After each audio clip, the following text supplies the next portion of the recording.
C'est quoi les stéréotypes de genre? Mais d'abord, qui sommes-nous? Nous sommes des êtres de nature. La nature nous donne des caractéristiques biologiques et un code génétique qui détermine le sexe, la couleur de peau, la couleur des yeux, des cheveux, la forme des oreilles, du nez. Quoi qu'il en soit, les neurobiologistes confirment que nous naissons avec un cerveau identique.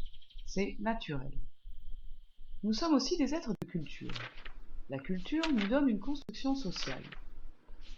L'éducation et l'environnement dans lequel nous nous construisons déterminent nos goûts, nos loisirs, notre personnalité, nos valeurs.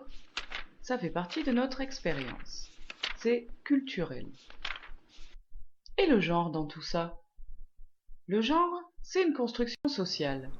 Ce n'est pas une théorie, ni un complot, c'est un constat.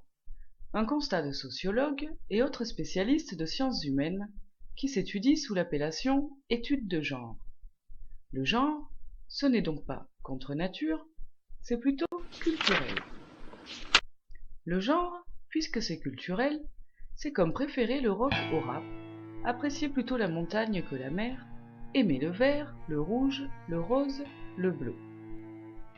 Le genre n'est donc pas déterminé par notre code génétique, mais par notre éducation, notre environnement et notre expérience. Le genre, il peut être masculin ou féminin. Et alors, en quoi ça pose problème le genre?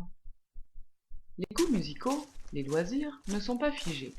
Ils changent tout au long de notre vie. Nous sommes libres de faire évoluer notre identité. Le genre, c'est un conditionnement dans lequel on baigne dès la naissance, qui nous enferme dans des stéréotypes. Le genre, qui est donc culturel, on l'associe au sexe, qui est naturel. Le genre, il détermine, dès la naissance, la place et le rôle respectif des hommes et des femmes dans la société. C'est-à-dire que le genre nous enferme dans un destin social selon nos caractéristiques biologiques. Par exemple, le genre détermine le fait que, si je suis une femme, je serai douce, et si je suis un homme, je serai fort. Ou encore, le genre peut déterminer le fait que si je suis une femme, j'aurai une passion pour le shopping, et si je suis un homme, j'aurai une passion pour les sports de ballon.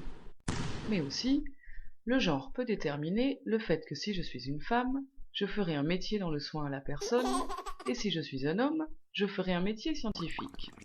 Or, ni la douceur, ni la force, le shopping, le ballon, le soin à la personne, la science, ne portent de chromosomes XX ou XY. Et chacun devrait pouvoir se sentir libre d'aller vers les univers de son choix. Un homme n'est pas obligé d'être fort, et une femme n'est pas obligée d'être douce. Pour élargir, la société a besoin de répartition des tâches dans les rôles sociaux. Mais chacun devrait pouvoir se sentir libre de choisir sa place sociale au-delà de son sexe. Et comment ça se construit? Dès la naissance, le genre décide du caractère du nouveau-né. Si une petite fille pleure, on lui répondra avec des sourires. Si un petit garçon pleure, on froncera les sourcils en mimant la colère. Oula. Dès la naissance, le genre décide que les garçons aimeront le bleu et les filles le rose. On les habille de cette façon, on met ces couleurs dans leur chambre. Les petites filles préféreront les rayons et les pages roses des catalogues, avec des poupées, des habits, des dinettes, des kits ménage, qui les construiront dans un univers intérieur. Les petits garçons se dirigeront vers le bleu, avec des jeux de construction, des caisses à outils, qui stimuleront la créativité et la logique.